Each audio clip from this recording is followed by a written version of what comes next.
Hey guys, welcome to The Screen. Balik lagi bareng gue Nopri, dan di video kali ini kita bakal review film Saw X yang merupakan film lanjutan dari franchise Saw ini yang udah ke-9 gitu ya. Dan uniknya film ini mengambil latar cerita setelah kejadian yang ada di Saw yang pertama yang rilis di tahun 2004. Saw yang pertama itu adalah debut penyutradaran dari James Wan sebelum dia berhasil banget di Aquaman, di film-film Insidious-nya itu gitu ya.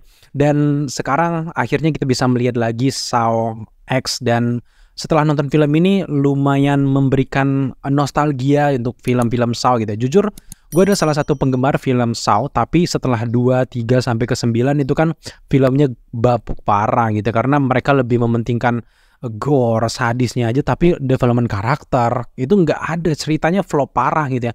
Jadi gue tinggalin gitu. Jadi kalau kalian nanyain, "Bang, film Saw yang terakhir tuh gimana sih ceritanya?" Gue nggak tahu gitu ya. Gue taunya Saw yang pertama gitu ya, dimana sekumpulan orang-orang dikumpulkan di satu toilet gitu, dan mereka harus berjuang. Nah, setelah nonton film ini sebenarnya gue agak ketakutan gitu. Takutnya bukan karena gore-nya, gue takutnya gagal gitu ya. Ternyata setelah nonton film ini, wow, pemilihan tepat banget, mereka justru balik lagi ke yang pertama. Karena film yang ini kalau kalian jajarkan mana yang terbaik, yang pertama tentu saja yang Saw 2004, yang kedua ini tahun 2023 ini tuh jauh banget. Jadi yang 2 sampai 9 buang aja, gue nggak nganggap gitu ya. Kenapa gue suka? Yang pertama adalah development karakternya, ceritanya itu harus jelas gitu. Kalau yang lain kan memang mementingkan cuman ngeri-ngerian doang, tapi di sini benar-benar diceritain, penonton tuh dibawa untuk dikenalin sama si John Kramer atau Jigsaw ini siapa dan kenapa masalahnya, kok dia bisa menghukum, itu kan jelas di sini diceritain gitu ya. Dan di sini ternyata John Kramer ini punya kanker otak, dan dia menemukan iklan di mana ada satu klinik yang rahasia yang punya obat untuk kanker otaknya itu.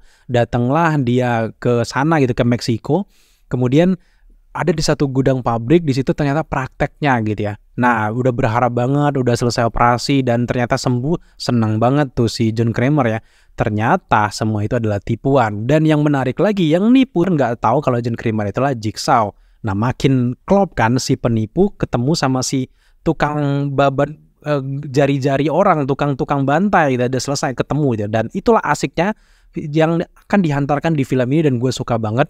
Dan gue suka bahwa dari awal, dari babak 1, babak 2 itu benar-benar kita dikenalin. Dan sebenarnya kan sosok si Jigsaw ini kan antagonis parah gitu ya, tapi entah kenapa dengan dia ditipu itu jadi penonton ikut membela dia. Ayo serang babat habis gitu. Jadi kita benar-benar suka mengikuti dari awal sampai akhir gitu ya. Untuk gore sih meskipun nggak terlalu sadis kalau dibandingkan dengan film-film thriller lain yang udah lahir di era sekarang, tapi cukup lumayan gitu, nggak menghilangkan nyawa dari Saw franchise ini guys. Tapi memang beberapa hal ada yang nanggung gitu. Kenapa yang satu ini sadis banget gitu, yang satu lagi biasa aja gitu, dan juga terlalu mudah ditebak juga ceritanya sebenarnya. Tapi dengan acting dari kakek Tobin Bell ini, umurnya 81 tahun men, itu masih tetap menunjukkan aura si Jigsaw-nya itu udah luar biasa gitu. Meskipun kalau gue menempatkan orang yang nggak kenal dengan John Kramer, mungkin kakek-kakek ini kayak nggak masuk akal aja bisa menyandra dan juga menipu orang banyak itu gitu ya.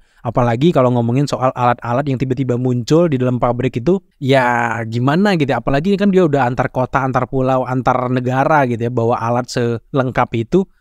Ya gimana, agak kurang masuk akal untuk orang nggak ngikutin itu. Tapi anggaplah punya waktu beberapa minggu untuk si John Kramer menyiapkan alat-alat tersebut. Gue suka banget gitu ya. Selain acting dari Tobin Bell, gue juga suka dengan acting dari Sino Makodilan sebagai Dr. Cecilia. Dia dengan bermuka dua bikin kesal. Jadi pas banget, dia kayak center of attention lah dari film ini. Dan juga yang mengobati nostalgia adalah Shawnee Smith sebagai Amanda Yong. Di sini balik lagi, dia kan adalah salah satu peserta yang selamat gitu ya. Dan gue suka banget di sini dia muncul lagi membantu si John Kramer, meskipun ada beberapa tanda tanya dari acting dia, tapi ya lumayan untuk menghibur gitu ya. Yang paling utama gue suka di sini tentu saja adegan sadisnya gitu ya. Dengan beberapa voice over dari tip-tipnya itu benar-benar ngingetin kita dengan film yang pertama udah. Jadi buat teman-teman yang udah nonton film pertama, udah ini film kalian, suka gitu ya. Mungkin yang kekurangan menurut gue ada beberapa adegan yang mungkin terlalu cepet ya. Terlalu cepet, jadi kok kesana. Actingnya pun terlalu kayak diarahkan. Jadi kok kayak kurang berasa film, ngerti gak sih? Kayak berasa gimana gitu ya, kok tiba-tiba kayak gini. Acting kakeknya pun Tobin Bell kadang ada beberapa yang kaku, dan tiba-tiba udah di sini, udah dijebak di sana. itu terlalu cepat gitu ya. Tapi dengan momen durasi yang cepat ini membuat filmnya nggak bertele-tele. Jadi gue sukanya di sana gitu ya. Dan momen-momen plot twistnya itu agak mudah ditebak, tapi ya sudah lah gitu ya. Mengingat kegagalan banyak dari film Saw 2-9, menurut gue kalau kalian nonton film ini dan kalau kalian ngerti tentang kemajuan dari film Saw ini ya juga lumayan bagus gitu ya. Dari segi sinematografi nggak banyak hal yang bisa dieksplor, tapi lebih luas lah kalau dibandingkan dengan film pertama. Film pertama kan lebih banyak di ruangan, di perkantoran, kemudian juga di toiletnya itu terutama.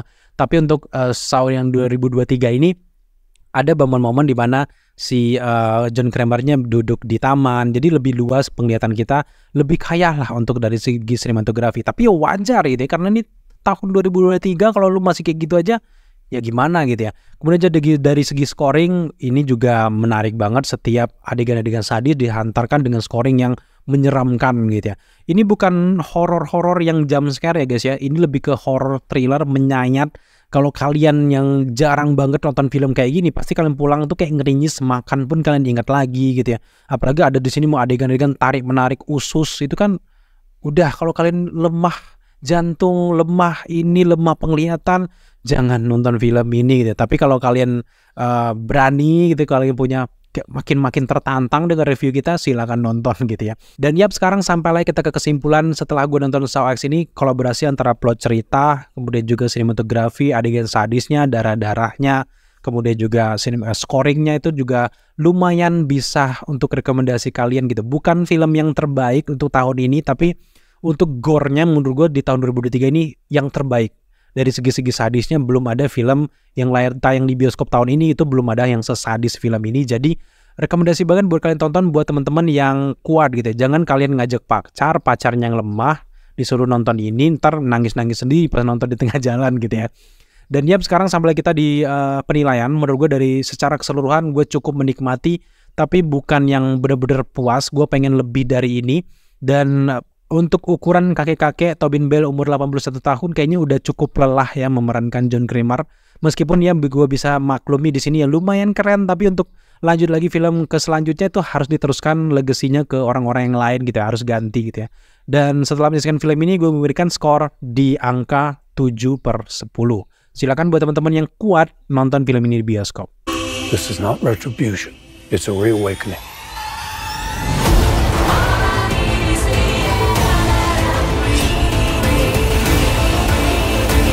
Live or die.